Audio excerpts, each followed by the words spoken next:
Howdy folks, and welcome back to the channel. Welcome back to, I think, hopefully the episode that you guys have all been waiting for. And let's say this will not be any kind of gameplay episode. This will just be an introductory episode. I want to show you guys what I did to make, let's say, the mod that attempts to make HOI4 an historical game into, I think, the most unhistorical campaign ever. So, without further ado, let's jump straight into the action, and as always, select my favorite nation to play with. And I prepared already. I did some modifications here at the level of the difficulty settings, because I added to the strengthening of the AI 3 additional variables or modifiers, to say. The first one is the increased resource gain efficiency. This will be a campaign based on oil and fuel, just like the real World War II. And the goal of this modifier is to make sure that the AI, at least the AI of the major nations, will never run out of resources. I want to make sure the AI is well supplied of everything. And the other two, I think they can be more easily spotted at the bottom of the window. They are the fuel capacity and the fuel gain, because despite let's say the major nations having this minus 80% of army, navy and air fuel consumption, I also wanted to make sure that the AI does have enough fuel capacity and will never run out of fuel, because I think in this campaign I will be the only one allowed to run out of fuel, and I fear this will happen, I guess, more than once. So also, yeah, I forgot, to make the game more challenging, I am not boosting this time the Axis minors. I'm just boosting Italy and Japan. I'm weakening Germany, and I'm not boosting the Axis minors. And this is because in the Axis minors there is also Romania. And because there are some interesting funky things going on with Romania, I decided not to exaggerate too much with the bonuses. And yeah, with this done, Black Ice mod, Iron Man mod on, and we could call this Guderian's Wet Dream. And I see you all very, very soon with the magic power of editing.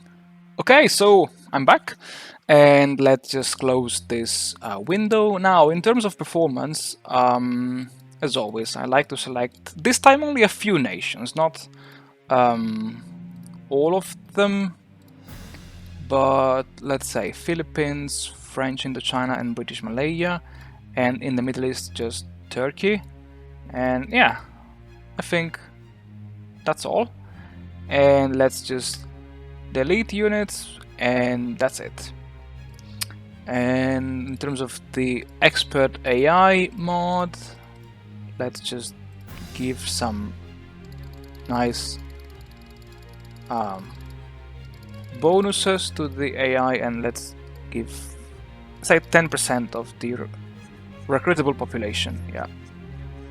And I wouldn't touch, oh yeah, performance mode, and yeah, that's it. I wouldn't touch anything else, because I think the AI already has enough bonuses, and I have enough, say, challenges to, not to say maluses. Briefly, let's set up everything before going into the game.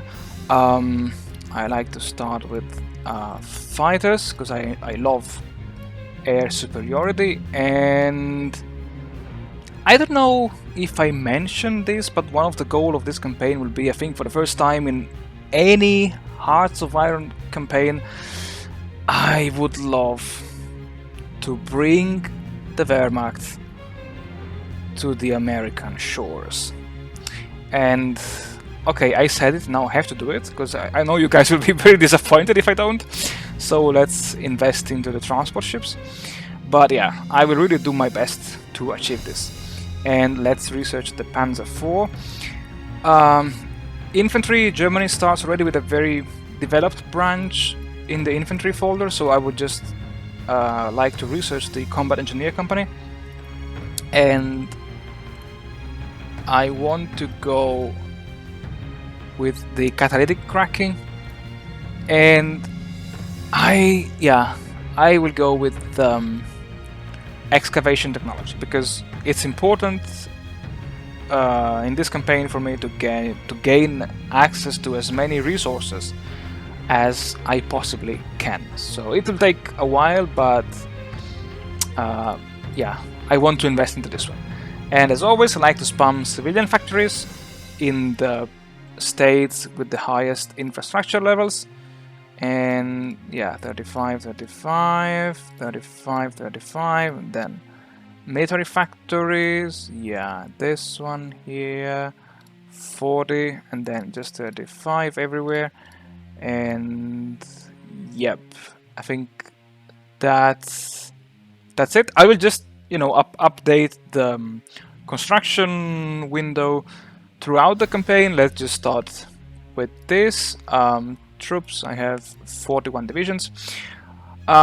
Maybe it's I think the time to say that it's true I will have a motorized army, but I will also have the complete opposite. So I will only have, you know, two types of divisions: the very mobile and the very static, which are the garrison divisions. And the idea will be to physically garrison Europe with those garrison divisions, while with the rest of the army I will just, you know, just expand the natural borders of Germany.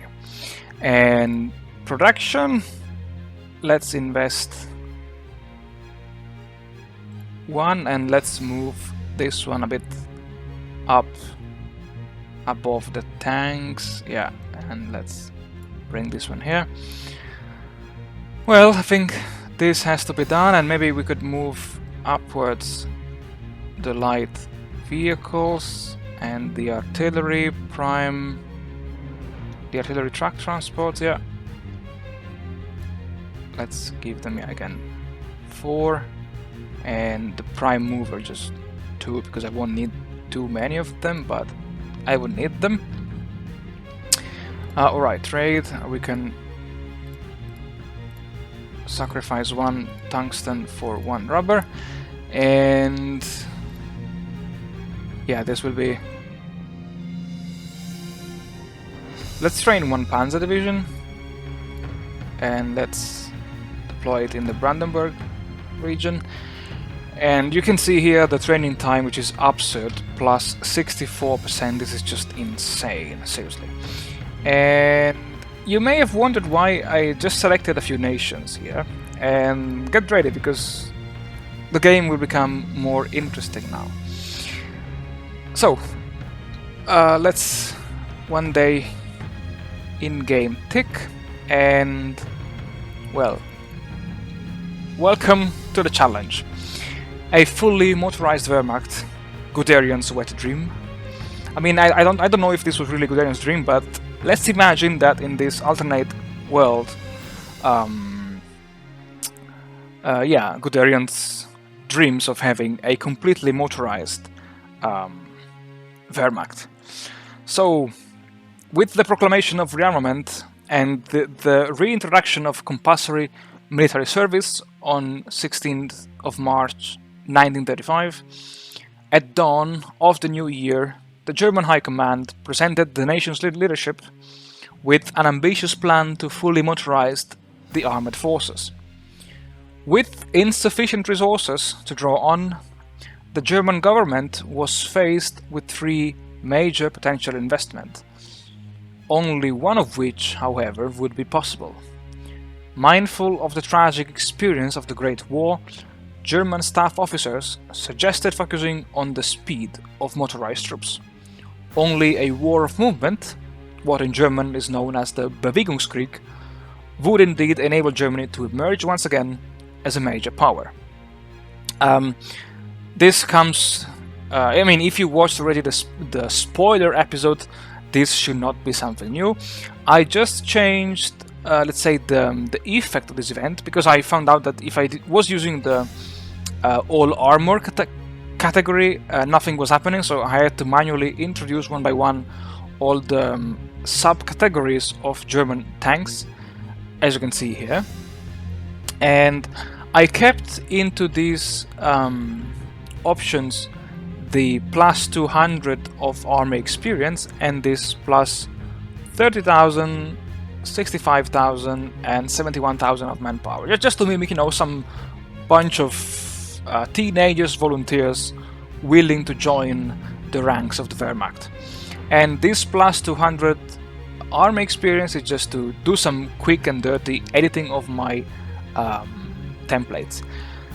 And yeah, let's say I decided to go on the speed because I think that speed is what really matters, but because let's say having better engines with better speed will also increase the fuels consumption, I also scripted a chain of events that will lead to some interesting outcome.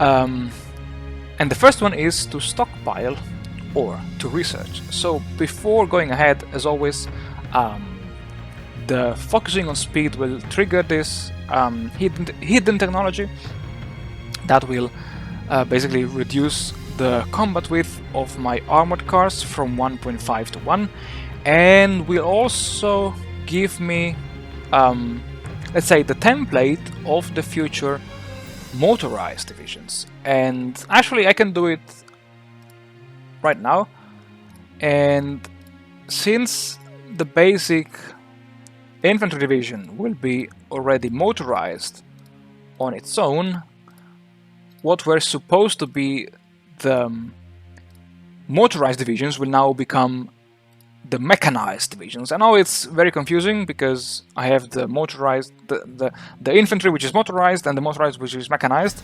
I'm sorry about that, guys. But yeah, and let's just motorize everything.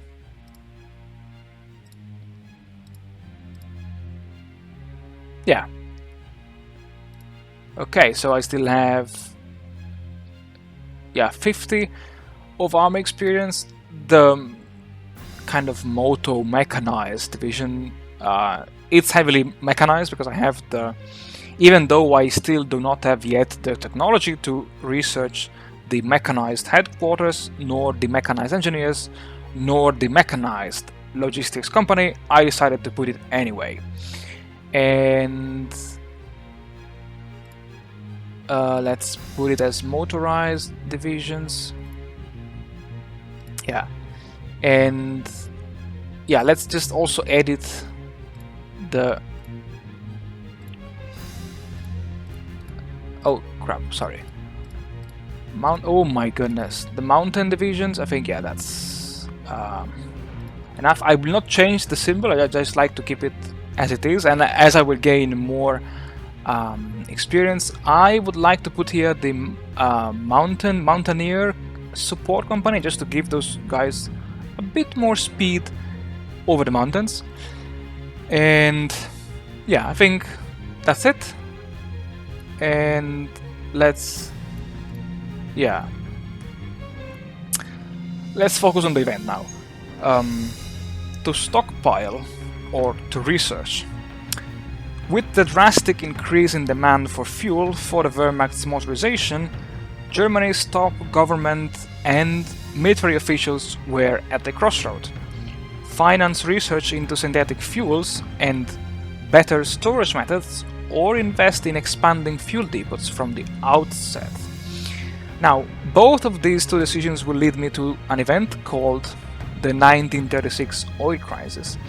And just like in the spoiler video, nothing has changed too much, with the only exception here being this minus 100% of army experience gain for basically 6 months.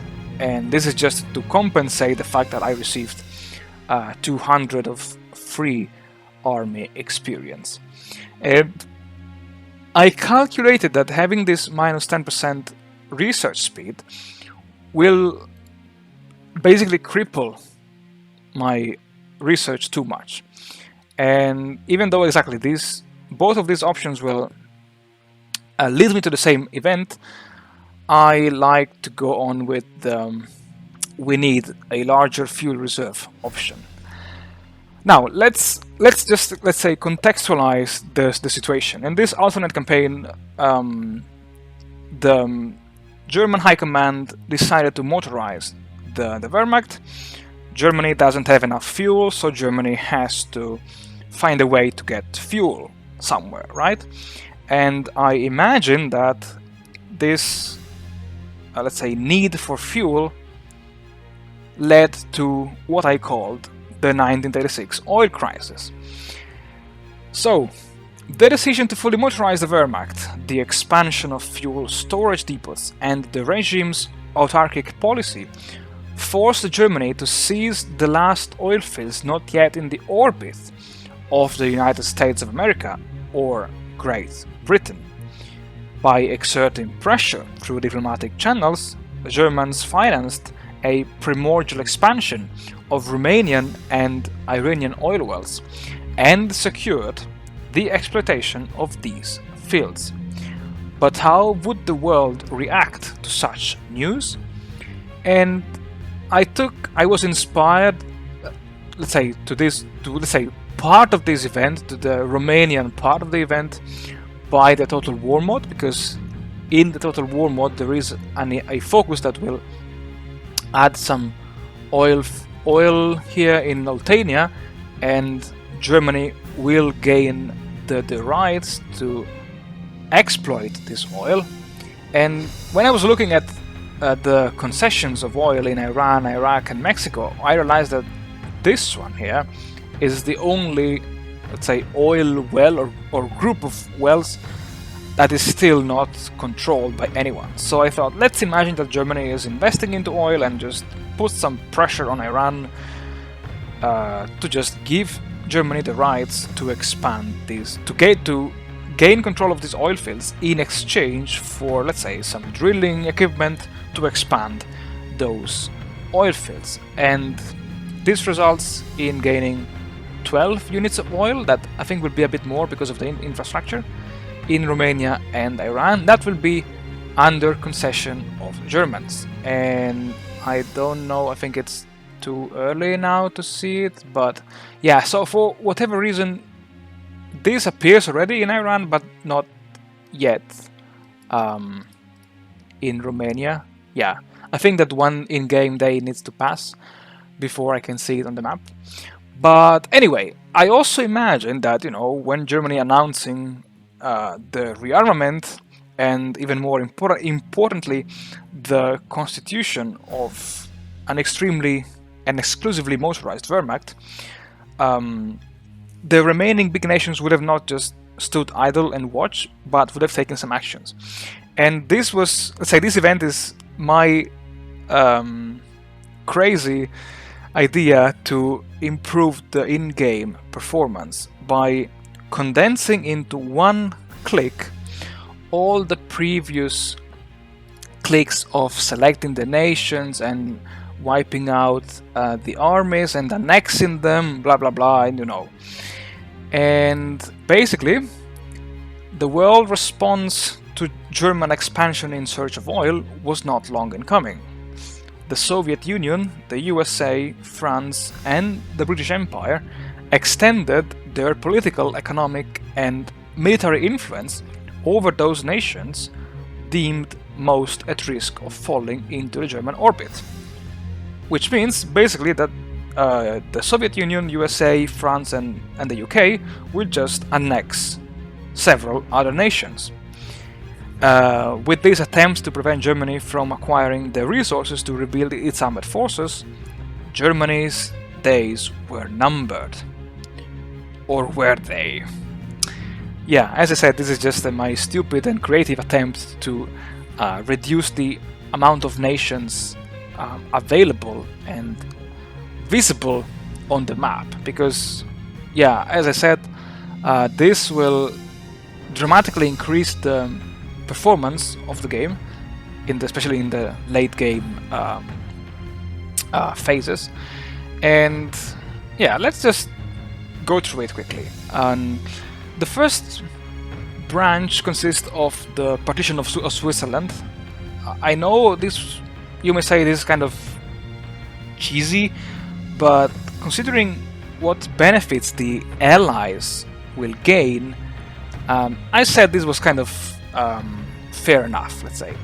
I will gain Eastern Switzerland and Switzerland. Italy will gain the Ticino Graubünden, and France will gain control of Romandy. And to prevent me from going to, to prevent me from invading France through Switzerland, I also added in these 4 provinces a kind of extension of the Maginot Line, which is shown here as this add 12 land fort in a province. Yeah, just to mimic, the hidden financing of the French government to extend the Maginot Line. And yeah, so besides this, France will also annex Tunisia, Morocco, Syria and Lebanon. The UK will annex all the Middle East, but Iraq and Iran. The British Raj will annex Tibet, Bhutan, Nepal. The Soviet Union will annex Afghanistan, and the USA will annex basically all Central and South America. To make things more interesting and challenging, I also gave core to the, let's say, annexed provinces. I gave basically each annexed nation the core of the annexor nation. So basically, the USA will gain core on every province of South America. I will gain core on Switzerland, Eastern Switzerland and Switzerland, and so on and so on. Maybe this was a bad decision, because this will dramatically increase the amount of factories and resources and manpower that the Allies will enjoy. But, this is part of the challenge. If I want to restore Germany's old glory, I will have to be fast. And to be fast, I need motorized troops. But to be fast and to fuel them, I need oil. And I imagine the German people being upset and say they will pay for this, and let them pay for that. And yeah, I think now, yeah, I did gain quite a few factories, honestly, but yeah, as you can see, I already need nearly 10,000 trucks, 3,000 vehicles, 2,000 arty truck transports, and nearly 900 artillery prime movers. Well, I think, yeah, that's all for this introductory episode. I hope you guys enjoyed it, and well, stay tuned, because next time I think I will hopefully cover the whole build-up of the motorized Wehrmacht between 1936 and 1939. Thank you very much for watching, thank you very much for supporting the channel, and well, I'll see you all in the next episode.